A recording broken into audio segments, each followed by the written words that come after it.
ನೋಡಿ ಫ್ರೆಂಡ್, ಇವತ್ತು ಸೋಮವಾರ ದಿನ ಲಿಂಗಾಷ್ಟಕಂ ಸ್ತೋತ್ರನ ಓದ್ತೀನಿ. ನಿಮಗೂ ಇಷ್ಟ ಆದರೆ ಲೈಕ್ ಮಾಡಿ, ಸಬ್ಸ್ಕ್ರೈಬ್ ಮಾಡಿ.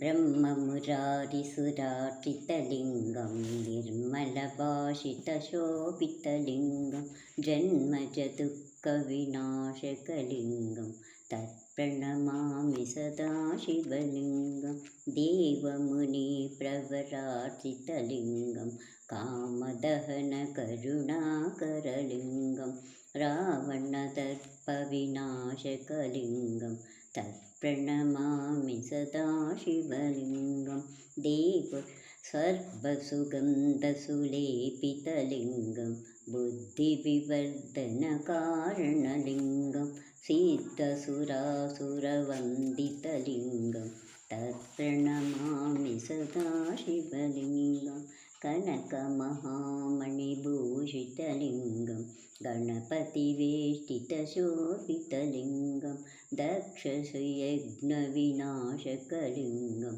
ತತ್ಪ್ರಣಮಾಮಿ ಸದಾ ಶಿವಲಿಂಗಂ ಕುಂಕುಮಚಂದನಲೇಪಿತಲಿಂಗಂ ಪಂಕಜಹಾರಸುಶೋಭಿತಲಿಂಗಂ ಸಂಚಿತಪಾಪವಿನಾಶನಲಿಂಗಂ ತತ್ಪ್ರಣಮಾಮಿ ಸದಾ ಶಿವಲಿಂಗಂ ದೇವಗಣಾರ್ಚಿತಸೇವಿತಲಿಂಗಂ ಭಾವೈವ ಭಕ್ತಿರೇವ ಚ ಲಿಂಗಂ ದಿನಕರಕೋಟಿಪ್ರಭಾಕರಲಿಂಗಂ ತತ್ಪ್ರಣಮಾಮಿ ಸದಾ ಶಿವಲಿಂಗಂ ಅಷ್ಟದೋ ಪ್ರೋಪರಿವೇಷ್ಟಿತಲಿಂಗಂ ಸರ್ವಸ್ವಮುದ್ಭವಕಾರಣಲಿಂಗಂ ಅಷ್ಟದರಿದ್ರವಿನಾಶನಲಿಂಗಂ ತತ್ಪ್ರಣಮಾಮಿ ಸದಾ ಶಿವಲಿಂಗಂ ಸುರಗುರು ಸುರವರಪೂಜಿತಲಿಂಗಂ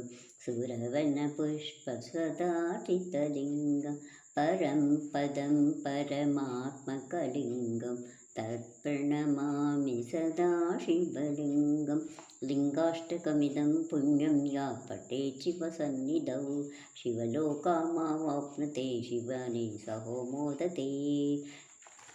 ಈ ಸೋಮವಾರದ ದಿನ ಈ ಲಿಂಗಾಷ್ಟಕ ಸ್ತೋತ್ರವನ್ನು ಪಠಿಸಿದರೆ ರೋಗಗಳು ದಾರಿದ್ರ್ಯ ನಾಶ ಆಗುತ್ತೆ ಅಂತ ಪ್ರತೀತಿ ಇದೆ. ಇದು ನಿಮಗಿಷ್ಟ ಆದರೆ ಲೈಕ್ ಮಾಡಿ, ಸಬ್ಸ್ಕ್ರೈಬ್ ಮಾಡಿ.